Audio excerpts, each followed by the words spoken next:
Chapitre 34, cet endroit est fou. 2. Alors que le soir passait et que la nuit approchait, l'atmosphère dans la forêt devenait encore plus inquiétante. Malgré l'épuisement dû aux combats incessants, les mercenaires ne parvenaient pas à s'endormir rapidement. C'était à cause des hurlements grotesques qui résonnaient parfois au loin, grattant leurs nerfs. Le groupe ne parvint à dormir qu'après avoir allumé un feu de joie et suspendu une lampe pour éclairer les environs. Cependant, Ghislain ne s'allongea pas. Il resta simplement assis devant le feu. « Tu ne vas pas dormir, jeune seigneur. Je dois vérifier quelque chose. » « Vérifier quoi ? » ?»« Des monstres. » « Pardon ?» Quand Belinde fronça les sourcils et demanda, Ghislain répondit calmement. « Les monstres qui apparaissaient constamment pendant la journée n'apparaissent pas la nuit. Il doit y avoir une raison. » « Pas moyen. » Belinde comprit rapidement le sens des mots de Ghislain. Il y a 2 jours à peine, les monstres attaquaient sans relâche, jour et nuit. Mais aucun monstre n'avait attaqué la nuit au cours des 2 derniers jours. Tu veux dire qu'il y a des monstres qui ne se déplacent que la nuit dans cette zone? Exactement. Les autres monstres doivent être trop effrayés pour bouger à cause d'eux. En entendant leur conversation, les mercenaires à proximité déglutirent difficilement. Si cela avait été le premier jour, ils auraient ri, le prenant pour un noble naïf. Cependant, au cours des 5 derniers jours, les capacités dont Ghislain avait fait preuve étaient tout sauf ordinaires. Ses paroles avaient un poids persuasif. Astérisque oui astérisque. Alors que le temps passait et que l'obscurité engloutissait complètement les environs, un vent menaçant commença à hurler. Lorsque Ghislain se leva de son siège, Gillian, Keo et Belinde se levèrent également avec des expressions sinistres. Ils nous observaient depuis l'obscurité. « Jeune seigneur ?» À l'appel de Gillian, Ghislain hocha la tête. Quelque chose était à proximité. Les sens aiguisés pouvaient sentir les regards étouffants qui se posaient sur eux. Plusieurs mercenaires, l'air inquiet, se levèrent également et observèrent les alentours. Au-delà de la portée de la lampe, rien n'était visible. Pourtant, ils savaient tout que quelque chose se cachait dans l'obscurité. Des fils de mana s'étiraient de Ghislain, se répandant dans toutes les directions. Après avoir confirmé le nombre de veilleurs qui les entouraient, Ghislain fronça les sourcils. C'est inattendu. Leur nombre était d'environ 200. Ils nous suivirent avec persistance jusqu'à ce que nous soyons complètement épuisés. Furieux, le comte Balzac les chassa seul mais ne réussit à en tuer qu'une dizaine. Le nombre que Ghislain sentit dépassait les 300. Il était inévitable que les informations ne concordent pas parfaitement, étant donné le décalage horaire. Tout le monde restait immobile. Les mercenaires, saisissant leurs armes, scrutèrent anxieusement les alentours. Astérisque fouet, astérisque. Quelque chose s'est déchaîné comme un fouet, arrachant l'une des lampes suspendues. La lampe a été avalée par l'obscurité, sa lumière s'estompant rapidement. Cependant, à ce bref instant, une forme humanoïde est brièvement apparue. Ils ont commencé à voler notre lumière et notre vision. Astérisque fouet. Fouet, astérisque. Les fouets ont volé à nouveau, arrachant plusieurs autres lampes. Ce n'est que plus tard que nous avons appris qu'il avait la capacité de se fondre dans l'obscurité et avait une aversion extrême pour la lumière. Alors que les lampes diminuaient, les environs s'assombrirent rapidement. Keo, avec une expression féroce, était sur le point de charger avec le corps des mercenaires cerbères. Son instinct primaire s'est déclenché par la sensation d'être traqué. Cependant, Ghislain a tendu la main pour l'arrêter, regardant silencieusement dans l'obscurité. Keo a grogné de frustration. « Qu'est-ce qu'il y a ? Ils se cachent juste et nous surveillent. Ils ne peuvent pas être aussi forts. Ils n'oseront plus nous embêter si nous les attaquons et les écrasons. Ça suffit pour ce soir. » Comment ça, assez ? Soudain, la présence menaçante qui les entourait commença à s'estomper progressivement. Astérisque CRRR, astérisque. Laissant derrière elles un rire étrange et inquiétant, les créatures disparurent complètement. Ils nous rendaient visite tous les soirs, nous observant. Les soldats ne pouvaient pas se reposer même un instant, et nous perdîmes lentement notre lumière. Sentant que les entités mystérieuses s'étaient retirées, les mercenaires se dirigèrent vers les lampes pour les rallumer. Ghislain secoua la tête. Laissez les lampes telles qu'elles sont. Pourquoi ? Ne serait-ce pas mieux si elles étaient plus lumineuses ? Nous l'avons regretté. Nous aurions dû nous en occuper dès que nous les avons senties au bord du lac. Mais lorsque nous nous en sommes rendus compte, il était trop tard. Nous avions perdu le jour et la nuit.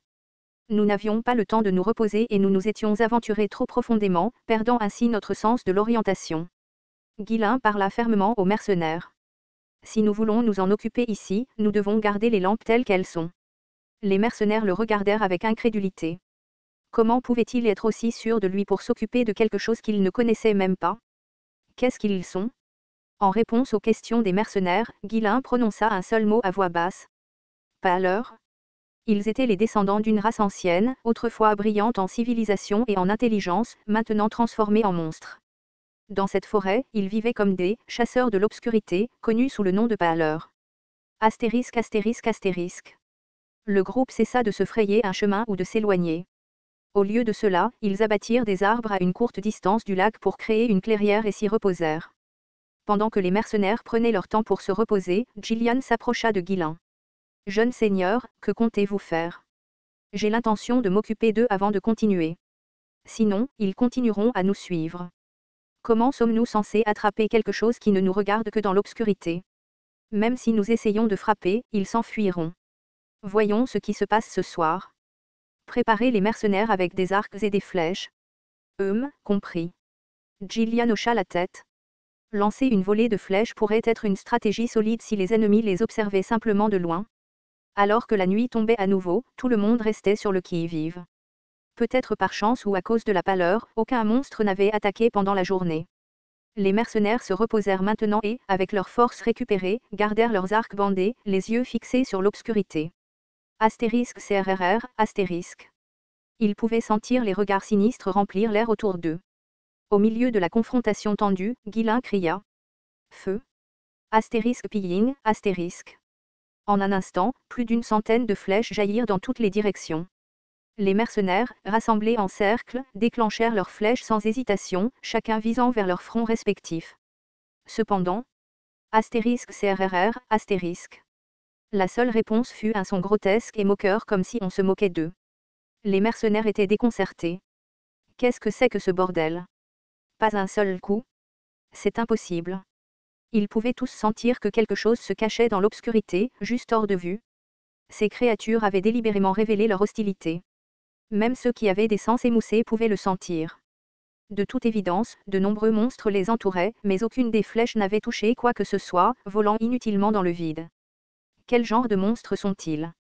Pas un seul coup avec toutes ces flèches? La peur commença à s'insinuer dans les mercenaires, les faisant reculer de terreur. Désolé par la panique grandissante, Gillian fit un mouvement des lèvres et commença à canaliser du mana. Il avait prévu d'infuser du mana dans les flèches, les rendant plus fortes et plus précises. Mais juste à ce moment-là, Guilain lui saisit la main, l'arrêtant. « Ne fais pas ça. Tu ne peux pas encore utiliser de mana. Jeune seigneur. Si tu l'utilises maintenant, les choses vont empirer. Nous devons garder notre mana caché. Que veux-tu dire? Je t'expliquerai bientôt. Pour l'instant, il est clair que nos attaques ne fonctionnent pas. Le pâle, qui s'était mélangé à l'obscurité, pouvait laisser passer toutes les attaques physiques. Cela signifiait qu'à part le comte Balzac et ses chevaliers, qui pouvaient manier le mana, il n'y avait aucun moyen de nuire au pâle.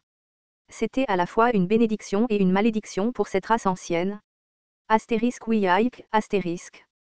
Les lampes recommencèrent à disparaître, une par une. L'obscurité environnante devenait plus épaisse à chaque fois qu'une lumière disparaissait, et les mercenaires terrifiés se rapprochaient. Guilain resta immobile, regardant simplement les lampes être prises. Les pâles cherchaient toujours à éliminer la lumière autour d'eux en premier. Ils n'ont pas pensé que les armes imprégnées de mana pouvaient émettre leur propre lumière. Lorsque du mana est infusé dans une arme, elle émet de la lumière. Bien qu'il soit possible de supprimer la lueur, peu de gens ont fait l'effort de la dissimuler complètement. Pour nuire aux pâles, il fallait les attaquer en utilisant du mana. Les pâles pouvaient facilement échapper aux attaques dans l'obscurité, mais une fois que la lumière révélait leur forme, ils n'étaient plus invincibles. Si ceux capables d'utiliser du mana poursuivaient les pâles maintenant, ils pourraient infliger des dégâts. Cependant, Guilain secoua intérieurement la tête. Cela ne ferait qu'empirer les choses. Le comte Balzac, sans aucun doute l'un des guerriers les plus forts du royaume, était trop confiant en son pouvoir. Lorsque les pâles se rendirent compte qu'ils ne pouvaient pas lui faire face, ils commencèrent à kidnapper ses soldats à la place. Plus de la moitié des lampes qu'il avait allumées la première nuit avaient maintenant disparu. Les mercenaires dans l'obscurité étaient visiblement ébranlés et ne savaient pas quoi faire. Astérisque CRRR, astérisque.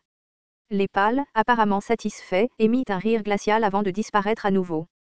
Leur méthode de chasse consistait à augmenter progressivement la pression, sapant la volonté de combat de leur proie et instillant la peur. Y a-t-il de nouveaux noms? Tout le monde, rassemblez-vous. Je vais tout vous expliquer. Une fois les pâles disparus, Guilain réunit les mercenaires et commença à expliquer ce qu'il savait d'eux. Après avoir entendu son explication, tout le monde resta bouche bée de choc. Des monstres qui ne pouvaient pas être blessés sans lumière. Ils n'avaient jamais entendu parler d'une telle chose. Mais après avoir tiré leurs flèches et vu les résultats, ils n'avaient d'autre choix que d'y croire, aussi incroyable que cela puisse paraître. Alors ne devrions-nous pas installer plus de lampes et entourer la zone de torches et, suggéra un mercenaire. Cela ne nous fera que gagner un peu de temps. Au final, ils prendront toute la lumière. Et ça, demanda Bolinde en brandissant un poignard. Bientôt, une lueur bleue commença à l'envelopper. S'il pouvait juste sentir la présence des créatures, même s'il ne pouvait pas les voir clairement, il pourrait les tuer. Dès que l'arme se rapprocherait, une partie des créatures serait exposée à la lumière. Tu es intelligente comme toujours, Bolinde, complimenta Guilin, la faisant lever fièrement le menton. Je suis diplômée de la Royal Academy, après tout. Tu es aussi douée pour mentir. De toute façon, nous ne pouvons pas utiliser de mana. Comment as-tu su que je mentais? Et pourquoi ne pouvons-nous pas utiliser de mana? Si nous le faisons, ils changeront leur tactique de chasse.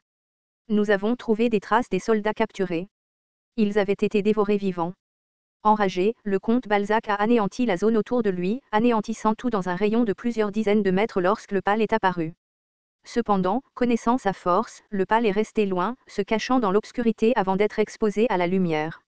Finalement, nous ne pouvions rien faire d'autre que regarder d'autres soldats se faire kidnapper. Si les pâles choisissaient d'éviter la confrontation directe et les traquaient plus tôt, les kidnappant un par un, ils seraient tous anéantis en un rien de temps. Avec seulement quelques personnes capables d'utiliser le mana et leur nombre limité, ils risquaient d'être complètement anéantis.